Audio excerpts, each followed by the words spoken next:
Okay, the meeting is called to order at 3 minutes after 2.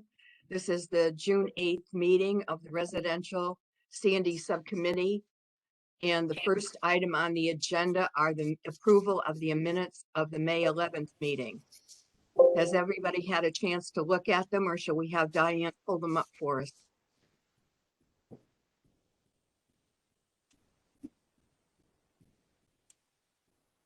Diane, it seems like nobody wants to look at them. Does anybody want to make any changes to them? Then do I have a motion to approve them in a second? Make a motion. That was Marie, and Adam was the second. All those in favor? Aye. Any opposed? Then the minutes have been passed. The next item on the agenda. Let me pull that up real quick.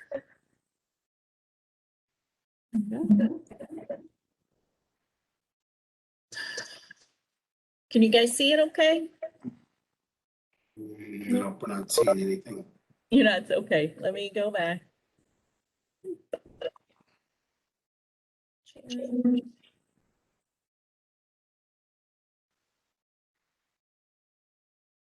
Are they up finally? Yes. Yay. Okay, the next item is to discuss the outcomes of our meeting with David Wicking. And who's going to do that? I'll talk about that a little bit if you want. Sure. So I guess my opinion on the meeting and what David had to say, I didn't think he got into any real specifics as far as like what actual problems he has, what loads he wants to take, what's good, what's bad.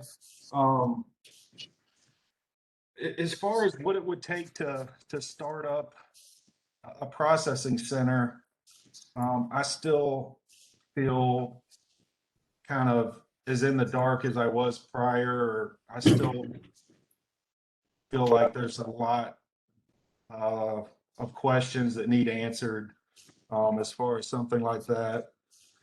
My opinion, though, one of the main takeaways that I got from what David said was it seemed to me like he tried to say, okay, instead of trying to do everything, all C&D and find an outlook for everything, he kind of said, why don't you start with just a few things and see if you can get those specific items recycled more, or something else done with them. And just because he mentioned concrete, he mentioned shingles, and he mentioned a couple other recyclables that are things that he would be sorting out in the C&D. And the one thing that he said that made a lot of sense to me is that if we can drive the demand for that recycled material up, it will in turn make that material either less of a negative value or even have a value to be recycled. And that in turn may take care of a lot of this C&D processing naturally. Whereas people will be more inclined to, shingles and concrete or something I'm very familiar with, so I'm going to use those as examples. But it almost to me was like, if you can make the market for the recycled shingles, recycled concrete, if you can improve the demand in that market, that should naturally increase what supply you need, and therefore can drive more recycling. So just to use shingles as an example, currently, at least in my position right now, We're not accepting shingles to be recycled. All the shingles that I know of are pretty much going to a landfill, and that shingle recycler's paying a regular landfill dump fee. Well, if you can increase the demand for the recycled shingles again and get it to where it's cheaper for that shingle recycler to bring his shingles to a scrapyard or to a recycling center versus just taking them to the landfill, then you've created a bigger demand, and that just naturally recycles itself. So that was, in my opinion, that was one of the main points that I took away from what David was saying, is that if you can increase the demand for that recycled material, then it becomes a whole lot more attractive to either create a C&D processing center or try to slowly work on certain materials to try to get as much of that recycled as possible. But that, as far as though, like him saying, okay, we get a load and there's some carpet, there's this, there's that in it. We can't use this. We can recycle this. I was looking for him to say like, hey, 25% of everything I took in, I had no outlet for. 75% of it I did. Just getting into a little bit greater detail as to how that operation works. Which I didn't think he did, but I don't know if that's something he was not wanting to get into. Arthur, I'm at a meeting right now on WebEx. Can I call you back? But so then my thoughts are this: when I think of creating the demand or trying to create the demand for the recycled product, is why don't we, or why can't we look into the jobs that are done for the city, for the state, that are jobs that are the state's putting out for bid or the state's using? Why can't we encourage the state to use recycled material in that process? And therefore, that should increase the demand for that material, and therefore it should allow for more of that material to be recycled because the demand is greater. So for example, say you're paving a highway, you're paving a road. Well, the state puts out that request for bid, and they probably can have specs on the asphalt design, and why can't they throw shingles in that mix? Or we have a city sidewalk, and underneath that city sidewalk, they need to put gravel down before they pour the concrete. Well, how come that has to be quarry gravel and it can't be recycled concrete? So things like that, to me, we could work on naturally increasing that demand throughout things that our cities already doing, and encourage them to use the recycled material. And I think that will help the natural flow of some of that stuff getting recycled versus being taken to a landfill, just due to the nature of the demand. I just, like I said, that's kind of what I got out of his talk, or what I got out of it. Would somebody else like to say anything about what they got out of his talk? Okay, I agree with your summary. I think that I heard many of the same things you did. I might phrase the word slightly differently, but I agree with you. I think that unless there is a market, it doesn't do us a lot of good to say you're going to recycle something, because if there's no ultimate market to recycle it, our making a decision at the top end of the process doesn't have a lot of value. As I was listening to you just now, and I think that this is really a question for Pete, would possibly one of our next steps be to have somebody come in for that potential market? Somebody come in, let's say from the Department of Transportation at the state level, or somebody come in who works on the contracts that go out of Metro and tell us what we heard is either practical or it's impractical. Well, I think that that is definitely a step that we would want to take. I think, I already kind of started with the Department of Public Works, and my understanding is that they do utilize many of the materials already in their products. I don't know how that would go with MSD and some of the other departments, nor do I know how it goes with the state. I definitely believe that that is something that we would want to check into and possibly bring them forward so that we can kind of ask them, questions.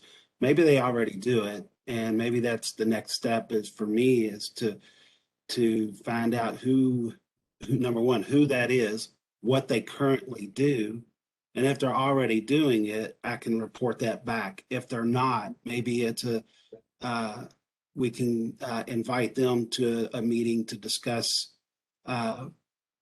why or what they could do. Why they don't want to do it. Maybe they just don't even know about it.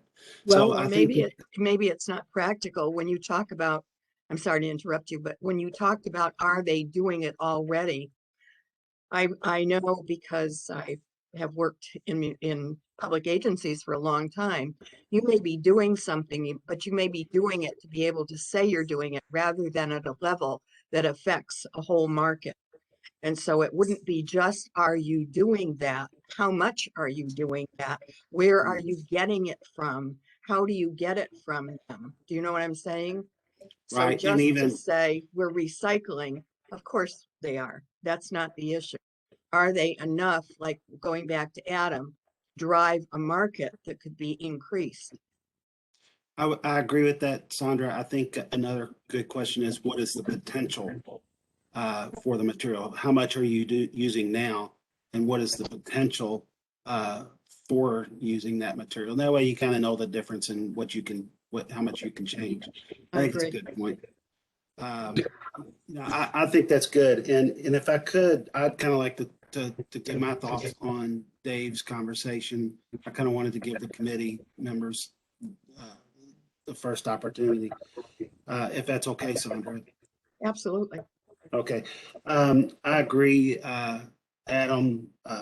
That's pretty much what I had heard as well. And, I think that he did suggest maybe a person like Scott Smith of Smith Management Group, who I know has worked on multiple large projects like with CEMEX and tires and some of the other projects around that he's got a pretty good understanding of material flow and what we can. And I think if we decide to go after a particular product, he would kind of be a guy that we would want to maybe enlist as somebody that can go and make that happen. I'm not sure that we're quite there yet, but I did want to mention Scott Smith and that potential. As far as the pricing stuff goes, I think the issue that he had with kind of given material values is that commodities are up and down.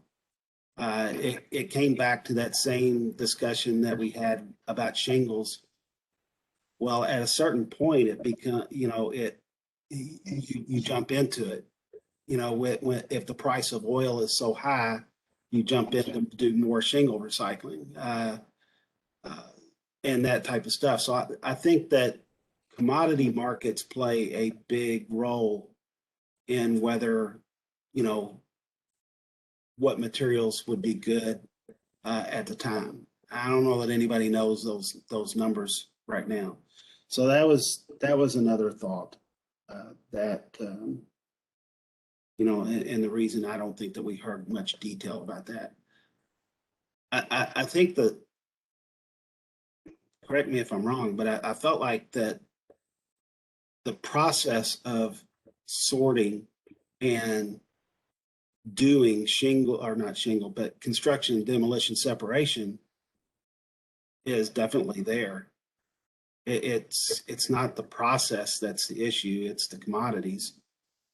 Um, and I think that's what we keep coming back to is those commodities. Um, I'm not sure that I heard that exactly the way you said it.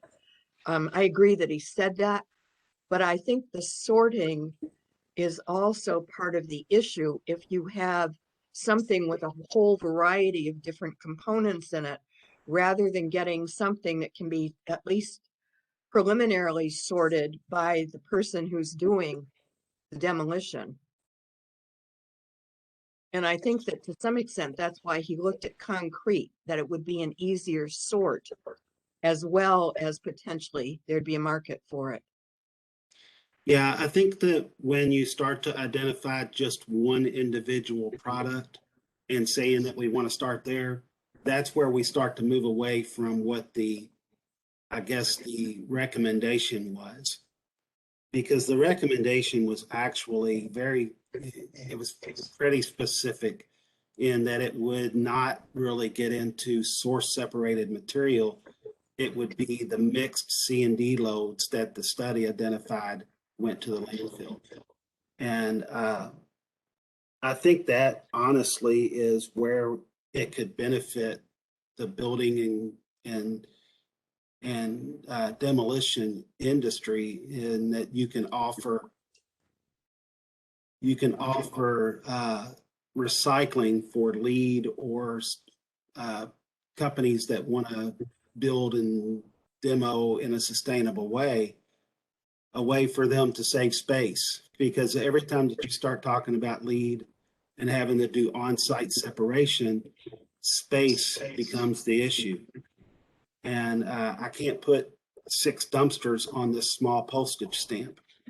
Well, I think that, and at least I've talked to several other builders since the last meeting to get their thoughts. And the idea of being able to still recover material even on a place that has very limited space has an appeal. And while it may be a little bit more expensive, when you think about all the management of 6 dumpsters and 6 different materials versus managing one dumpster and still being able to get recovery from it, there was a benefit to that. So, I know that we can't kind of keep going back to price point and stuff like that, but we also, in my opinion, and after talking with other people, I think that we need to look at what benefit that we can be to the industry. Because every time I keep hearing recycling and separation, space is their primary concern. And managing all those dumpsters is difficult. So I'm not sure we have something very big to offer that they would be willing to pay a little bit more for because it solves one of their headaches. I don't think that from the 2 builders that I've talked to said that would be a benefit, and they would like to understand more about that. So, in the end, I'm not sure that we really know that this is a no-go or a go. I still think that we're in we need more info situation, and we might actually be in this situation for a while. The separation to me was, I agree with you, Sandra.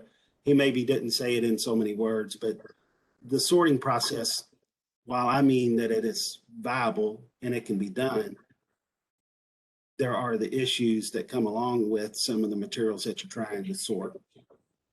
Well, and if the private company that's doing it can't make it economically feasible, then again, we're back to square one. Yeah, and going to that second step of economically feasible, what is the product that you're selling? And what are you going to measure that against? It may be more expensive than landfilling, but it also may be solving a whole lot of issues on certain construction and demolition sites that they're willing to, they're going to save their money because they don't have to do all this separation, and they're going to save headaches. So maybe there's a little bit, even though it might be a little bit more expensive than landfilling, maybe that you're selling a product that solves headaches in those industries is something that is a benefit that should be considered when moving forward. Adam, you look like you wanted to say something. I just on the builders and things like that, having multiple dumpsters and that on site, I think it's a very difficult proposal. For one, space. For two, the length of time it would take them to fill that dumpster up to where it was separated to where it could go somewhere recyclable, I think would be very costly. I don't know. It would have to be just being in the dumpster business and knowing like home construction and home builders and how many dumpsters they go through and how long it takes them to fill up a 30-yard. I think that would only work for certain types of large scale construction. Are you, Adam, do I understand? Maybe I want to make sure I understand. You're saying that to do separation on the site takes a lot of dumpsters. You don't know how long it's going to take you to fill up a dumpster. Well, I think that the benefit of what the recommendation is saying that you don't have to worry about separating into your dumpsters on the job site. You just put it in one dumpster and you don't have that headache. So you can use it on smaller jobs, whereas everything goes into one dumpster and you can still get the recovery that you need because it's going to be sorted.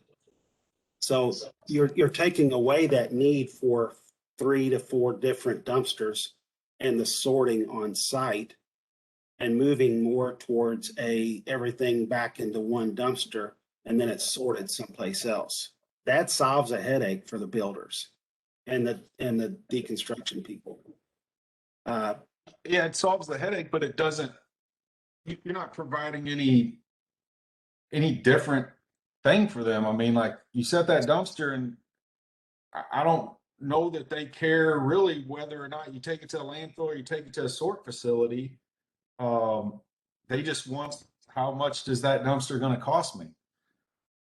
So that's what I don't quite understand. So what you're not seeing is the carrot for them to do that. Is that what? Correct. Correct. Yeah. See, I thought we were just talking about them trying to do some separation on site. But if they're not separating on site, they're essentially doing what they're doing now. And there again, I don't see the carrot. I don't see the benefit, unless it's very similar priced. Well, to me, the carrot, if I'm a project manager on a construction job and I have to place 4 dumpsters, 5 dumpsters, then I have to make sure that all of my employees know the different separation and what goes where. Then I have to logistically manage the placement of those dumpsters to be in the right place versus all I have to do is tell them where to take it, everything, and put it into a dumpster. That relieves a whole lot of headache for me. If we were gonna require them to separate everything out. In No, other like, words, what right would they now, change? there's not a variety of dumpsters right now. Is that what I'm hearing? That right now, they've got one dumpster. How do we Yeah. get to 4 and then 1 being a carrot? Is that, because Yeah. right now they're doing one dumpster and they're taking it to the landfill. Is that correct? Yeah, as far as what I normally see. I guess some of the builders that I've talked to, maybe they weren't doing so much of that. They were doing more of the types of jobs that were lead or similar, where there was a sustainability goal that was part of it. Now that does make sense to me. If it is a project that is currently a lead project, or it's something that has been categorized as a lead project, well then yes, it would be beneficial for that customer to say, I'm going to throw it all in one dumpster. They're going to sort it, and it's still going to qualify for my lead points, and everything lead's going to work just the same. Versus me having to separate all this stuff out. So I do agree that, yeah, in that situation, that it would be very beneficial to that customer. I just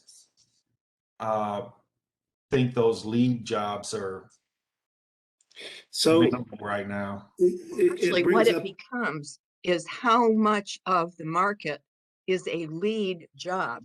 right. Because if that number is significant, then what we're talking about is, and if that number is a small percentage, we're not making much of a change. Is that what I'm hearing you say? Yeah, and I feel like it's a small percentage, but I could be wrong. I did kind of touch on that with at least one of the builders, and what he said was that there would be more lead projects if something like that was available, because you couldn't offer lead on certain job sites because of the characteristics of the work site not allowing for you to do that separation. So he felt like that while there's maybe not, well, he didn't say how much percentage that they did was lead, but he felt like that there could be more lead projects if you had something like this, which What would also be- does fit. I What agree would with be that the also. value to them doing a lead project as to doing a non-lead project? What makes lead a better thing than a non-lead project? I think that's customer driven. That is a company that they have a sustainability goal, and this is one of the ways that they're going to get their points. I think it's basically customer driven. Really, it's not necessarily the builder's choice. If somebody comes to you and says, "Hey, I want to do this and get lead points for it," and the construction guy says, "Well, it would be extremely difficult to do because we don't have space here," and so the job does not get done in a lead manner. Now, how much that would happen is a good question. I don't know. Is that enough for us to move forward with something like this? I don't know. Maybe it starts off with, small, with only impacting a certain segment of the sector. I don't know, even know if that's possible. I'm just thinking off the top of my head, but we all know that certain jobs have more valuable waste than others. And it also could be that certain job sites has more value than others. It might not even be a product specific thing, but more of helping with a space and solving a problem type of an issue. And I don't know that you can regulate based upon something like that. I don't even know if it's possible. Something to think about. Anybody else?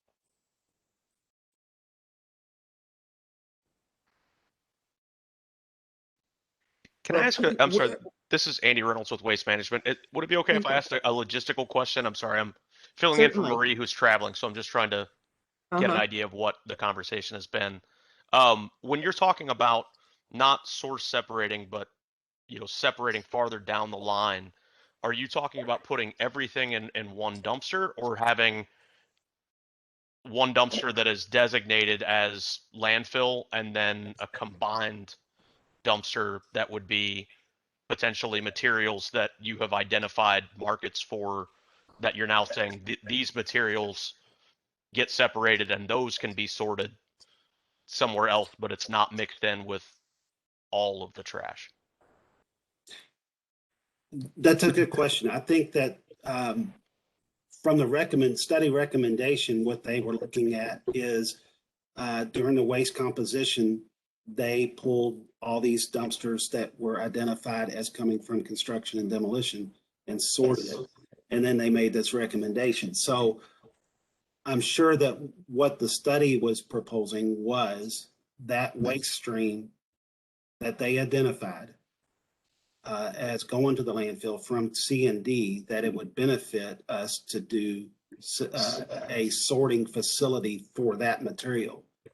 I take it your question was along the lines of, if we identify 3 to 4 products, and maybe this comes back to what David Wicking was saying, Adam, if there's 3 to 4 products that can be put into a dumpster on a job site instead of 6 dumpsters, then it goes to the sorting facility. Those materials all have a good value to them, and then you can do it. And you're still throwing out the stuff that doesn't have the value, and it's still going to the landfill. Does that make more sense to maybe what David Wicking was saying, Adam? Yes, yeah, that makes perfect sense, because it's still in my mind, in order to make it work, you would have to be very selective in what loads you were taking in, because you wouldn't want to take a load that half of the material there's no outlet for. It's unusable. So like I believe his name was Andy was saying there. So if you had 2 dumpsters and one of them was concrete, shingles, cardboard, and metal, and that's all that went in that dumpster, and then the other dumpster was everything else, well, then you do have something there. Then everything that's coming in that dumpster will be able to be sorted, and will be able to find a end user home. Whereas saying, okay, this load, only half of it was recoverable, the other half's going to the landfill. So you essentially wasted your sort, you spent a lot of money, and you still, half of that dumpster still has to go to a landfill. So I think that makes very good sense to try to make sure that the majority of the material that's coming to your sort station, it is recoverable. It's not something that's going to have to end up going to the landfill anyway. That to me is the only way you'd be able to sustain something like that financially. So it kind of comes back to, if we was to say at the curbside, the only thing that we're going to collect curbside now is aluminum cans and cardboard, the highest value material, and that's all you can put in there.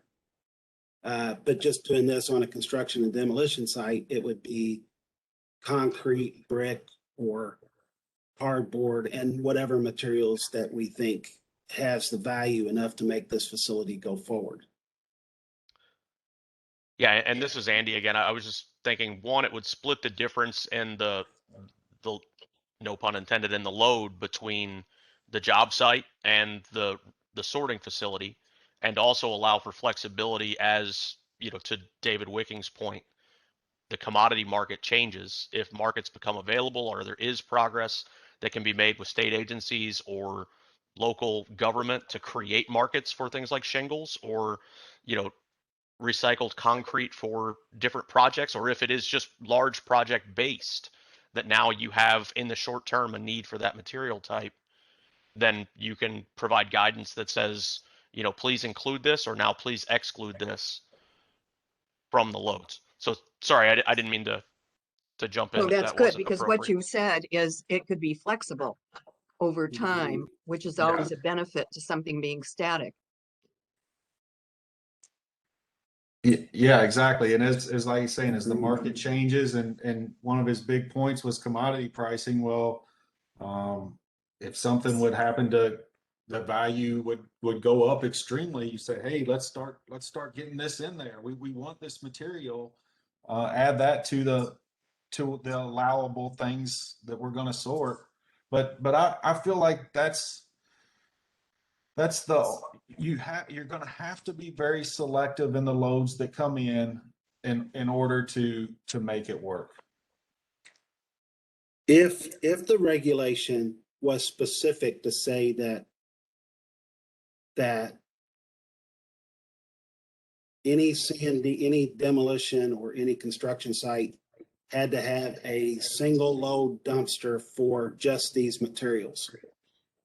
Everything else, now you've broken it down from, if you're doing lead, you've got it separated into 5 dumpsters.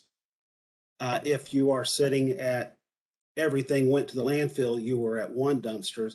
Now you're at 2 dumpsters. So it's kind of splitting the middle of lead and everything going to the landfill. And you're just selecting out those materials. That's a little bit more palatable, I think. And if the value is there and we're getting good separation of just those materials, how much would it cost to tip that load?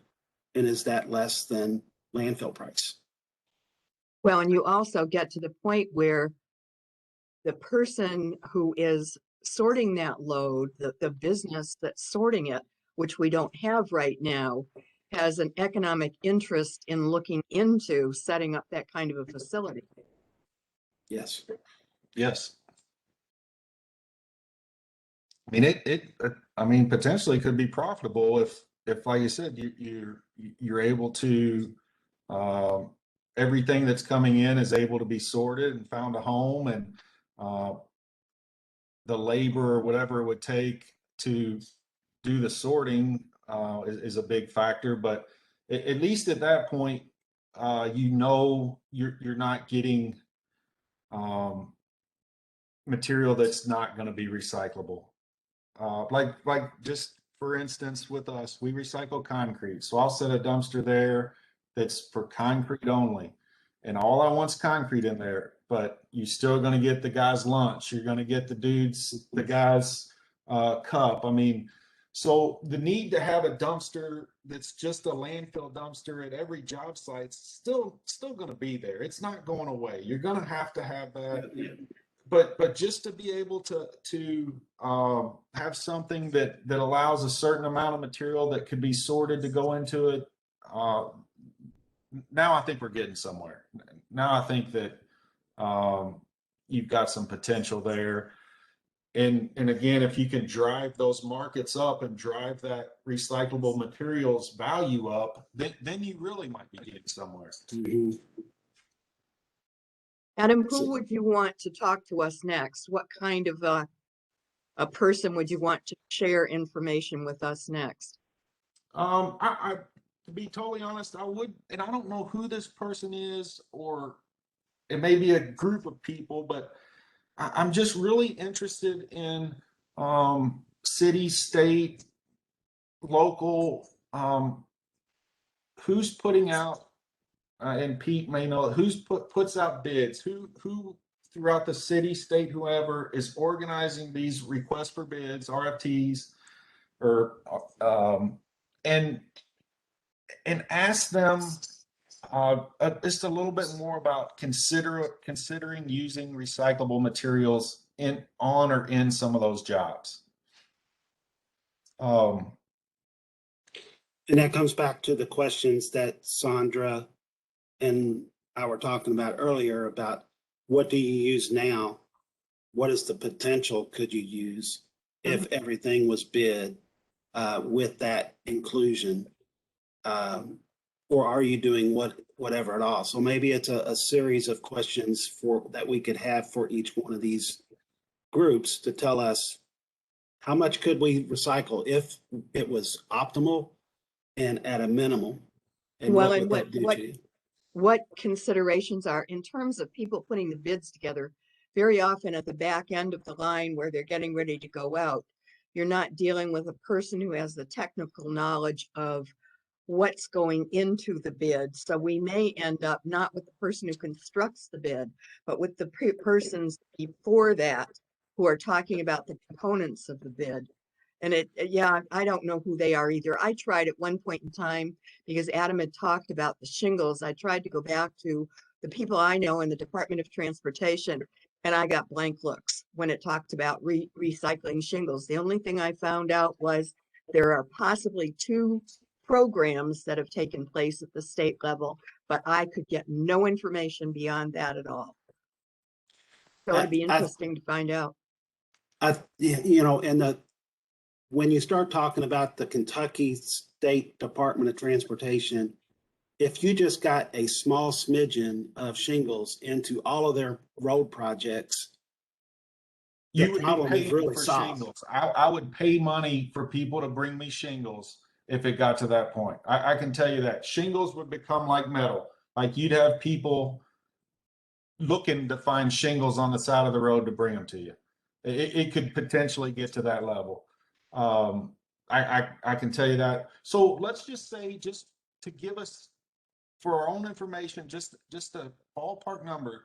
So would it be possible to say in Jefferson County last year, how much asphalt was laid on the roads, not in the private sector or not anything like that, but can you give me a total tonnage of asphalt that was put down in Jefferson County on roads?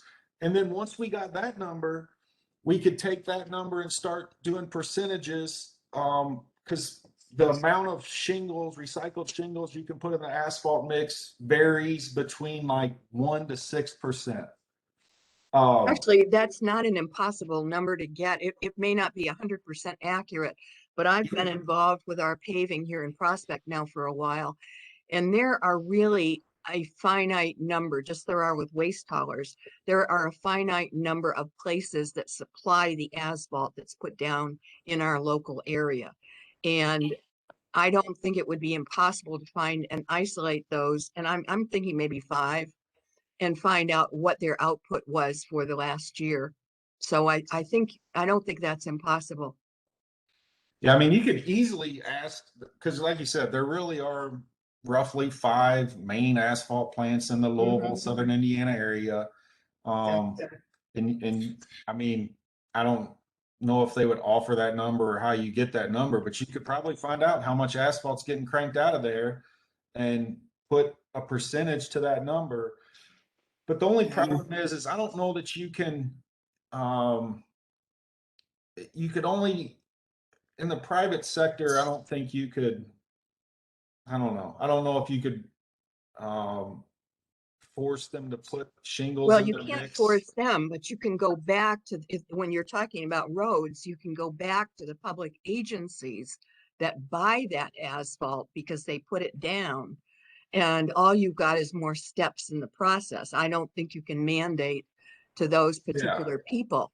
Because, for example, we asked this year for fibers go into our asphalt. We're one of the few places right now that are being looked at, because we realized that we don't want the asphalt to go bad in 5 to 10 years. If we could get 15 years out of it, it would be better.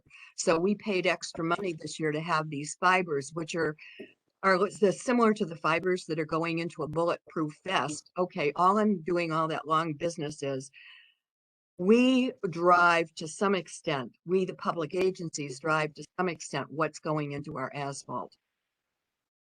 Yeah, perfect. Just like the city can dictate how they want their asphalt put on their roads or put on whatever, they can dictate that. And that's again where you can require or get that shingle mix in there. But at any rate, just to get us a number, or just to get us a ballpark figure to say, hey, they laid 500,000 ton of asphalt in the Jefferson County roads in 2020, and then we start doing some math on that, and you can look at the potential for your shingle recycling.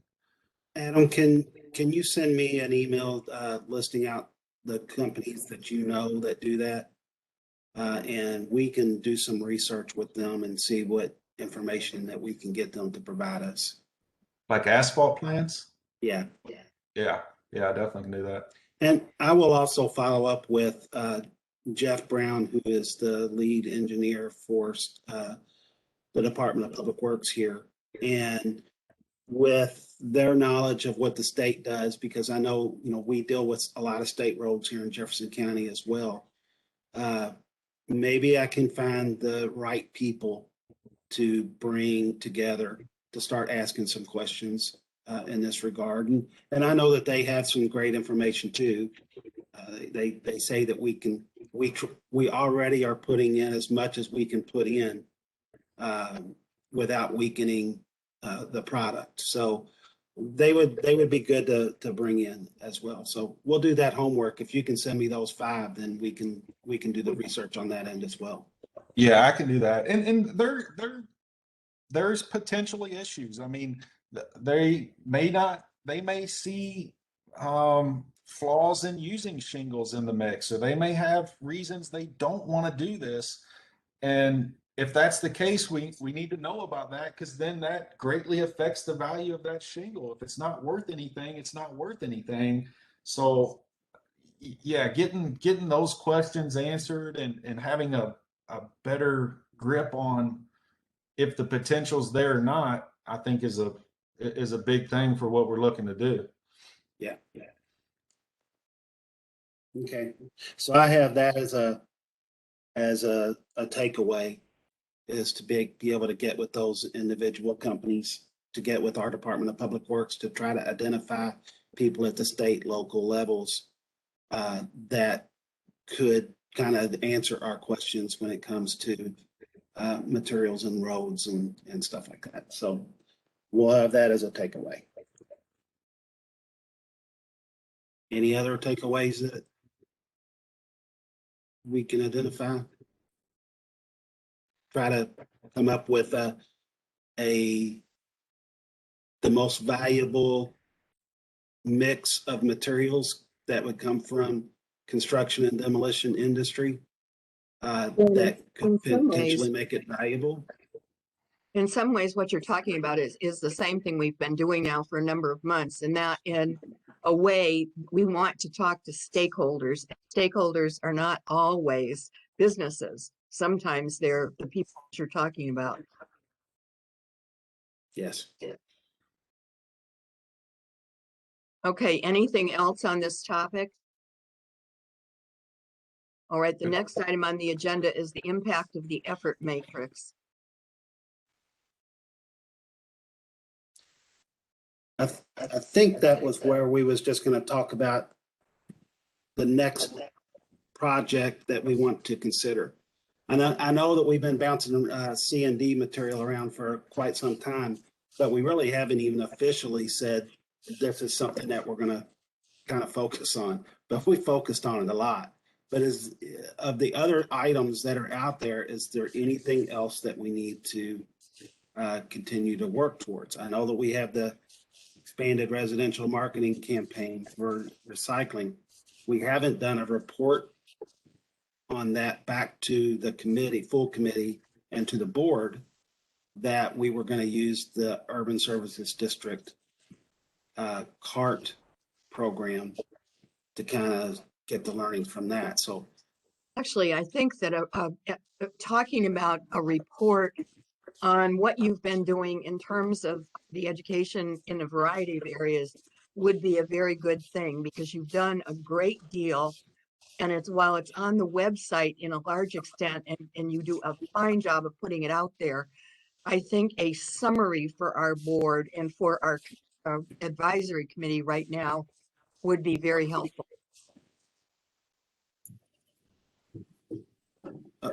We can put something together. You mean to kind of generally share what the education team has been doing? Or No, what?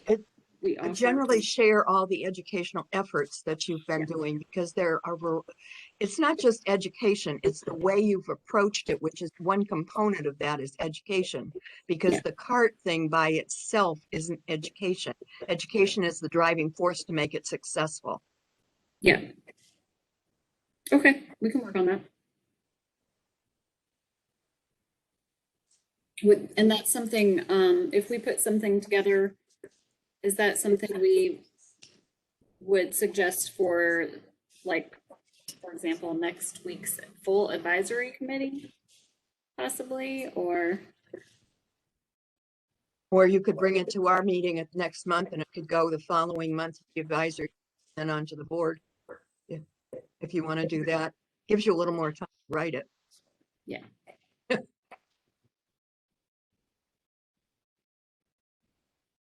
Okay, anything else on the effort matrix? I think it wouldn't hurt again. I know don't have a whole lot of time left, but maybe to just, and I'm sure I could find it again, but if they all could email again, just the categories.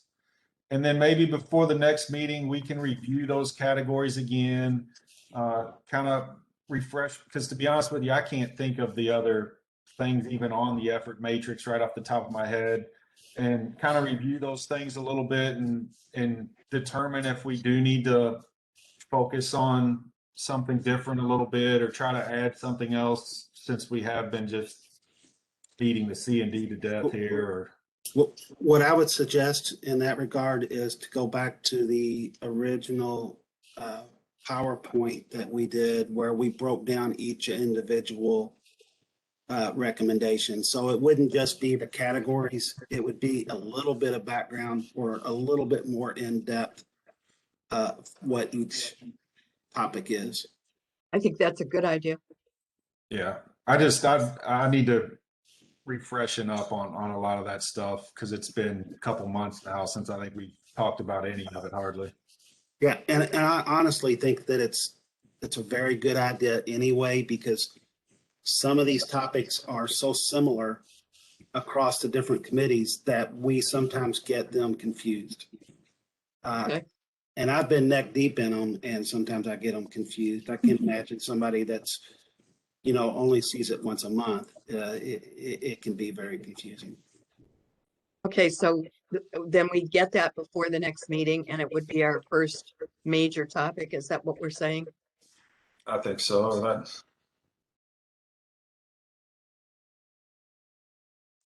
Okay, the next thing is the update from the expanded residential marketing campaign. Karen, is that you? Yeah, I didn't create a presentation or anything, and we don't have a whole lot of time, but I think the idea that we talked about was to use our CART rollout as partially taking care of some of this residential marketing campaign for recycling, and using our learnings for the entire county. So which, all our materials that have been created, it's been great to get some really good stuff made and have some help with designs and think about using consistent images on everything. So that's been really good. And I will say, if any of the home rule cities were interested in working with the recycling partnership and on the CART grant, like if any particular, I can't remember now if that came up in the board side of things, but I think maybe Mary Rose Evans was gonna kind of share that. And I think in the minutes, we made sure it was clear that I am willing to give a presentation or share more about the program, or even be a contact for the recycling partnership. And I'm sure they'd be willing to. But that's they would kind of work with a home rule city separately if they wanted to think about getting their residents carts. Maybe their waste hauler doesn't offer that. So anyway, that's a possibility, and And we can certainly help move that along if anybody was interested. And it really has been more difficult because the entire urban services district area, some people already had carts, some people don't participate. Some people had a bin, but you know, maybe didn't set out during our audit. So I feel like it could be a little cleaner of an effort if it was working with a home rule city, maybe where it's more consistent on what people need and what is happening with carts. But that's just the way it goes for. I think it depends on the USD. size of the size and configuration of the home rule city. I've been thinking about it with here, and I think we'd have some of the same issues because, for example, 2 of my neighbors have carts. We're not going to go to every 2-week pickup. And so to some extent, people have got what they need, and we'd have to think that through. So I appreciate what you're doing. It's a complicated program. Yeah. To say the least. I've got a really hard stop, so I need to go ahead and jump off. You guys The have a only good day, thing- and we'll see you later.